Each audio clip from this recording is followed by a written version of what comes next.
বাঙালি খানায় সবাইকে স্বাগত জানাই। আপনারা তো অনেক রকম ভেটকি মাছের রান্না করে খেয়েছেন। ছোট ছোট টিপসও আপনিও খুব সহজে শিখে নিতে পারবেন। তেল মশলার নামমাত্র দিয়ে ভেটকি মাছের পাতলা ঝোল, চলুন সেটা একবার দেখে নেওয়া যাক আমি কিভাবে রান্না করলাম। আজকে আমি রান্না করব ভেটকি মাছ দিয়ে আলু দিয়ে পাতলা ঝোল। এখানে আমি 3 পিস মাছ, 1 টুকরো মাথা নিয়েছি। বেশ মাছ আর মাথাগুলোকে ভালো করে ধুয়ে রেখেছি। 1 চামচ নুন আর 1/2 চামচ হলুদ গুঁড়ো বেশ মাছের গায়ে ভালো করে লাগিয়ে নেব। আপনারা যদি পছন্দ করেন তাহলে কাশ্মীরি লঙ্কার গুঁড়োটা অ্যাড করতে পারেন।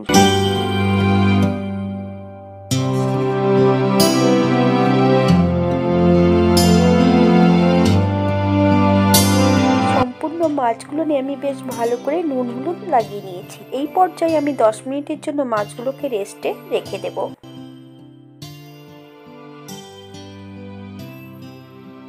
এই পর্যায়ে একটা কড়াইতে বেশ কিছুটা সাদা তেল অ্যাড করেছি। সামান্য একটু নুন দিয়ে বেশ ভালো করে তেলের মধ্যে নেড়ে চেড়ে নেব। আপনারা সম্পূর্ণ মাছগুলো সর্ষের তেলেও ভেজে নিতে পারেন। এই পর্যায়ে আমি এক এক করে সম্পূর্ণ মাছগুলো তেলেতে অ্যাড করব।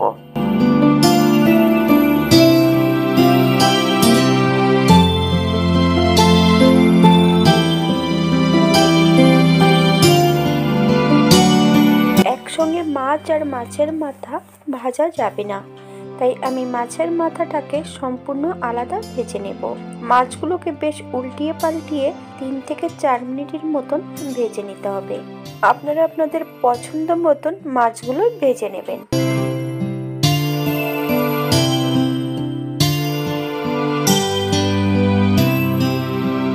এই পর্যায়ে আমি সম্পূর্ণ মাছগুলো তেল থেকে তুলে নেব।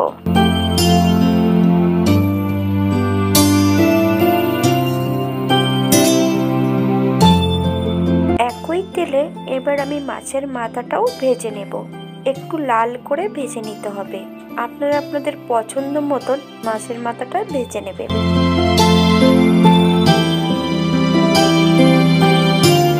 মাছের মাথাটা আমি লাল করে ভেজে তুলে নিয়েছি। একই তেলে একটু নুন হলুদ দিয়ে সম্পূর্ণ আলুগুলো ভেজে নিতে হবে। আপনারা আলুর পরিবর্তে কাঁচকলা অথবা কচু দিয়েও মাছটাকে রান্না করতে পারেন, সেটাও খেতে খুব সুস্বাদু হবে। এই পর্যায়ে তেল থেকে সম্পূর্ণ আলুগুলো তুলে নিতে হবে। অন্য একটা কড়াইতে মাছ ভাজা তেল থেকে 1 হাতা তেল অ্যাড করেছি। ফোড়নে রেখেছি 1 চামচ সাদা জিরে, 1/2 চামচ রাঁধুনি। ফোড়ন থেকে সুগন্ধ বেরোলে বেশ কিছুটা কাঁচা লঙ্কা 2 ফালি করে অ্যাড করব। মিডিয়াম সাইজের একটা টমেটোর অর্ধেক এই পর্যায়ে আমি অ্যাড করব। আপনারা যদি পছন্দ করেন তাহলে পরিমাণে বাড়িয়ে দিতে পারেন। সম্পূর্ণ টমেটো এবং কাঁচা লঙ্কা দিয়ে বেশ ভালো করে ভেজে নেব 2 থেকে 3 মিনিটের মতো। এই পর্যায়ে কিছু বাটা মশলা অ্যাড করব। আদা, জিরে, ধনে একসঙ্গে বেটে রেখেছি। 1 চামচের একটু বেশি অ্যাড করব। আপনারা এখানে গুঁড়ো মশলা দিয়েও রান্নাটা করে নিতে পারেন। মিডিয়াম আঁচে 2 থেকে 3 মিনিটের মতন মশলাটা বেশ ভালো করে ভেজে নিতে হবে। সামান্য একটু জল অ্যাড করব মশলা কষানোর জন্য। এই পর্যায়ে কিছু গুঁড়ো মশলা অ্যাড করব। 1/2 চামচ হলুদ গুঁড়ো, 1/2 চামচ কাশ্মীরি লঙ্কার গুঁড়ো, 1/2 চামচ নুন। আপনারা স্বাদ অনুসারে নুনটা অ্যাড করবেন। যদি কাশ্মীরি লঙ্কার গুঁড়ো পছন্দ করেন তাহলে পরিমাণে বাড়িয়ে দিতে পারেন, তাহলে রংটা আরো সুন্দর হবে। মশলা থেকে যতক্ষণ তেল না ছাড়বে ততক্ষণ মশলাটা বেশ ভালো করে কষিয়ে নিতে হবে। আমি মশলা কষাচ্ছি মিডিয়াম আঁচে।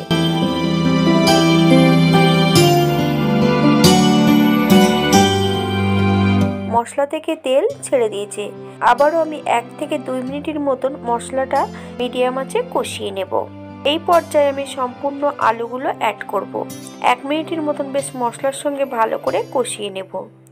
ভেটকি মাছের যদি এমন তেল থাকে তাহলে মশলা কষানোর মধ্যে অ্যাড করতে হবে। ভাজার সময় যদি তেলটা অ্যাড করা হয় তাহলে তেলটা সম্পূর্ণ গলে তেল বেরিয়ে যাবে।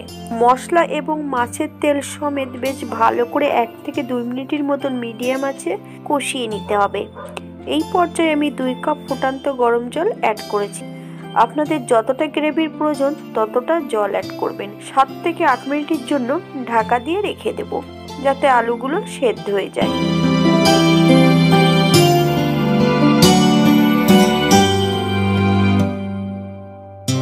8 মিনিট পর হালকা হাতে একটু নেড়ে চেড়ে নিতে হবে।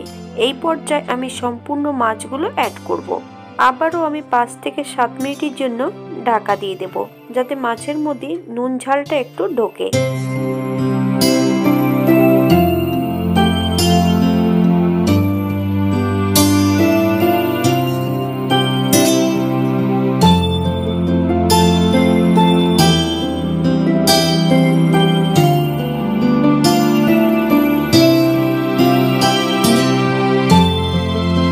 7 মিনিট পর হালকা হাতে একটু নেড়ে চেড়ে নিতে হবে। এই পর্যায়ে একবার চেক করে নিতে হবে আলুগুলো সেদ্ধ হয়েছে কিনা। মাছগুলোকে একটু উল্টিয়ে পাল্টিয়ে দিতে হবে, খেয়াল রাখতে হবে যাতে মাছগুলো ভেঙে না যায়। এই পর্যায়ে অ্যাড করব 1 চামচ গরম মশলা বাটা।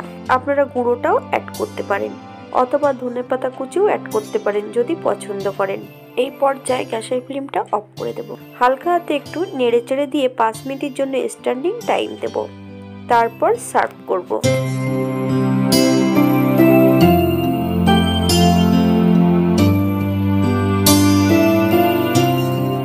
এটা দেখতে যেমন ভারী সুন্দর হয়েছে, এটা গরম ভাতে খেতে অসম্ভব ভালো।